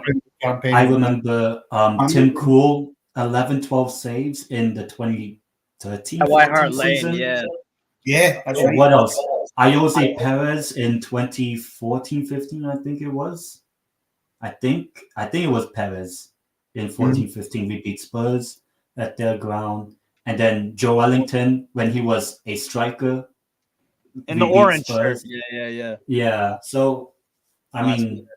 Spurs is the only team that I can, when we play them, I can be at least somewhat confident, just based on the history. But when it's against a Man City or Liverpool, and those are the teams that usually make it to the cup finals and all that, those teams know how to win. And I think at some point we have to have that I don't know how you would describe it. Like we have to be like that fear team. Like this is Newcastle United. We're better than you. And that's what we have to show. Yeah. Because I think sometimes we feel like we're the underdogs and it's us against them. But we never really play it up as we're Newcastle United, we're better than you. You are going to lose no matter what. No matter how hard you try, we, Newcastle United, will win. But it's in those moments, the AC Milan at home, the Liverpool at home this season, and a few others I can think of. Those are the games where we have to feel, especially the home games, that we have to have that arrogance that Liverpool fans have with their team or Man City fans have with their team. That this is Newcastle United. Even if you're doing your best, you're the losers at the end of the day.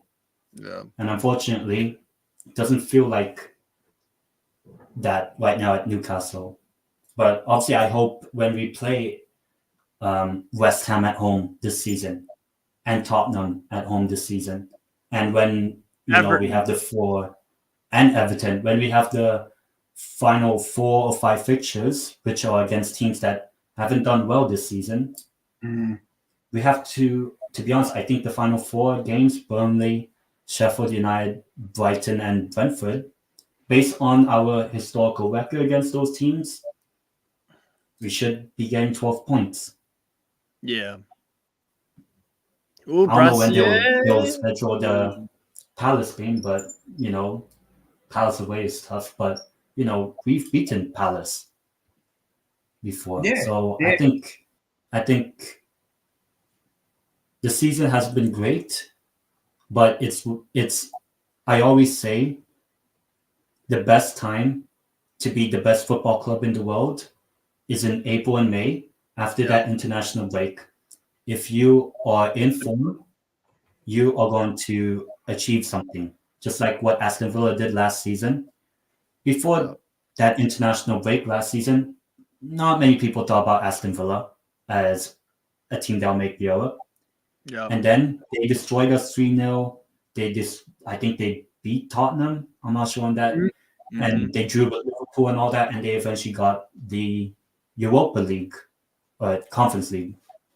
So if we can hit that form after this international break, added with hopefully beating Chelsea on Monday, then I think we can finish as high as 6. Yeah, 5th, 6. maybe. 5th would be a fucking miracle. Spurs would have to probably drop off real bad. Or Aston Villa, yeah. Or if Villa. Aston Villa is focusing Villa have they have 8-point gap on Man United. If they beat Spurs tomorrow, that goes to 11. And if they're in 6, yeah. So I think maybe the best is wanting a team like Aston Villa to win. Oh yeah, definitely. Yeah. It's funny, doesn't it? It's weird, kind of the symmetry in terms of this time last year we were competing with Man United for basically for third. Because Spurs don't have a very friendly. We were getting top 4. Spurs. And this year we're competing with Man United for 6th. So we're joking. And maybe Spurs, because I know Spurs have us, Man City, Arsenal, and Liverpool all in a row. I know that. I think they have something like that. So Spurs have Chelsea away, which they historically suck at. We do too. But I'd expect Spurs to probably win that game. They've got Villa away. I think Villa win tomorrow, personally. Fulham away, they'll win that one. They'll beat Luton. West Ham away could be a draw. They'll beat Forest when they host Forest. They'll beat them. Go away to our place. Not sure yet about that. They host Man City. They host Arsenal. They go away to Liverpool. They could easily go 0-9 in that stretch of 3. Or 12. Hopefully that's included. Yeah, exactly. 12. You're right. Yeah, they could go 0-12. Yeah. And then Tottenham, Sheffield United, they'll win both of them. So yeah. And then I think it's at that time we get our 4 or even 5 if they put Crystal Palace in that little 4 weeks. That's 5 winnable games for us. If we really want to get into European football, we have to win those final 4 games at the bare minimum. Yeah. 100%. Yeah, definitely. I tell you, do you know what doesn't help us this week with the 2 games we've got being so difficult? It's how close they are to each other. Why are we getting Chelsea away on a Monday and then we play City away in the Cup on Saturday? So we're getting, less than a week's rest, 4 or 5 days in between, when I don't really know. Chelsea aren't in Europe. We aren't in Europe. So there's no reason we could have played that tonight, or we could have played tomorrow. And again, at least it gives us a lot of recovery. Vision, obviously. It's obviously Sky Sports. They wanted that for the Monday Night Football, I imagine. But the battle of who might get sacked first, Poch or yeah. I mean, looking at Chelsea, one thing is we're still in the mix, because I've heard some people write us off. I mean, I heard Alan Pardew on TalkSport saying last week that as far as he was concerned, that we were not getting Europe this season. It was basically done for us, which is ridiculous when there's only 2 points separated from it, and that's nothing. Yeah. But, he is what he is. I think... I mean, it's not... If you think about it, there are similarities, actually, in terms of... We all remember the season that Pardew got us into Europe. We finished 5th. Yeah. Should have been 4th, but we got 5th. And then I think we lost to Everton the final game. Yeah, and then the following season went similar to this. We just didn't invest and invest as much as we should have, and we struggled. We lost to, I think, Benfica in the quarterfinal, and but and had we gone all the way, it would have been so funny if Overton. Who else was in that team back then? God, like, imagine we beat Chelsea in the Europa League in 2020. Yeah, I know. Overton was there. Overton. Colaccini was a good player. Yeah, Morvo, I remember. Because I remember he played some games. Gouffran. Gouffran? Yeah, Gouffran was there. That was the French January. Yeah, I remember. To be fair, that's probably the best transfer business Mike Ashley ever actually done. Other than some of the duds that he brought in, because he didn't all work, but we had guys like that. I'm not sure if that was the season we brought in Luke De Jong. Siem De Jong. Oh, wait, we actually brought both. We got both the fuckers. Was that one of? Did we have Loic Remy that season as well? Yeah. No, I think it was the season we beat Man United at the because that was the loan, and then he stayed at Chelsea. Yeah. Oh yeah, because QPR got relegated that season that we finished 16th. So they loaned QPR in the championship, gave us Loic Remy in 13-14. Yeah. And then they sold them to Chelsea, I think. Or QPR got promoted. I'm pretty sure he came in as like that. Was he like the replacement for Demba Ba? Because obviously we'd sold him to Chelsea. Fucking release clause. Yeah. Which is so annoying because he was a brilliant player for us. Him and CC a great partnership. Especially with Cabaye and Ben Arfa in that midfield. Just unbelievable. And that's the type of Newcastle team I want, just with better players. Yeah. Like I don't know what other fans or other Newcastle fans might think. I always see Newcastle United as a team of entertainers, but hopefully now with the new ownership that wants us to win trophies, we can be the entertainers and win trophies. Yeah. That's the Newcastle I want. Yeah. I want us to be entertaining, but I also want us to win trophies because that's something that was missing in the. I'm sick of being. I'm sick of being the fucking Northeastern Spurs with less trophies. That's what it is. Or the Northeastern Spurs with less trophies. But, yeah, I think every club. Where do you put? How do you view like Alan Pardew's time at Newcastle as a whole? Because he was the first manager to take us into Europe since Sir Bobby Robson. Albeit it was Europa League. And he did, the first couple of seasons, he did do okay.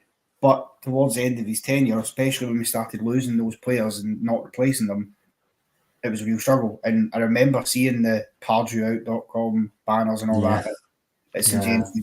And I'm never sure how, because I don't view him as he was a bad manager for us. I don't think he was. I just think he had time and it just sort of came to an end, really. I just think Mike Ashley just never backed him. Even with the French January that we had, it was a season to forget anyway. Like, we weren't getting into Europe unless we won the Europa League. And then I think it was just stagnation. And then I remember, I forgot which one of the two seasons. It's when he held one of the Hull City players by the neck. I remember that. And you know, I think his time in 13-14 and until he went to Palace, I just think, he did okay, but we would still be losing games. Like, I still remember seeing this was the 6-0 home loss to Liverpool, which I think is our worst home loss in I don't know when. You know, like those sort of things. I don't know. Like, in terms of the managers of the past 10 or so years, I would put Pardew maybe at third. And then I would probably say, maybe a bit controversial, I think had Rafa Benitez had this ownership, I would put Rafa Benitez number one, Howe two, and then Pardew third in the past 10 years. But I think because I say Benitez, it's because even when we got relegated, he didn't leave. He then went on to win the championship, even though it looked like, I remember we were 6-7 points behind Brighton, and we somehow won. And then when we were in the Premier League for those 2 years, we didn't win many games, but we didn't lose like by heavy score lines like how Alan Pardew did. And there was at least an identity that had Benitez had more backing, more financial backing, and brought in his own players, because I don't think he was really that backed. And that's probably why he left in 2019. I think had Benitez had financial backing, got his own players, I think he would have even brought us higher up in the league. Maybe not Champions League that Eddie Howe did, but I think it would be something that we as a fan base would love. And to this day, I still rate Benitez as a manager, even though I know Celta Vigo haven't been doing that well. But I think the experience of Benitez also kind of backs up maybe why I put Benitez just above Howe. And I think the only bro, he won a La Liga title with Valencia. Yeah, and he won the Champions League with Liverpool. Yeah, is that judging him on the past though? I mean, is he still there now? Because after he left us, he's not had a great move. Obviously, don't get me wrong, Everton was clearly a bad move. I don't know why he decided to go there because it was never going to work. They weren't going to accept him. Understandable because, to be fair, much in the same vein when Steve Bruce came to Newcastle, he was already up against it, having managed Sunderland. Sunderland fans don't want Scott Parker, for obvious. Their new manager. You've got to think since then, and he said that obviously Celta Vigo just now, they're only a couple of points above relegation, albeit they've got a game in hand, I'm pretty sure, so they can. Oh, that game in hand now as well, legit. Well, I mean, on paper they can maybe, but so that's the thing. If he gets relegated with Celta Vigo, I think that really could damage him. I mean, if Deportivo get promoted and Celta Vigo get relegated, I get to go to the derby next season. That's a big derby, yeah. Yeah, it's a huge derby. Yeah. Celta v Deportivo. I remember Deportivo as a really good side. Yeah.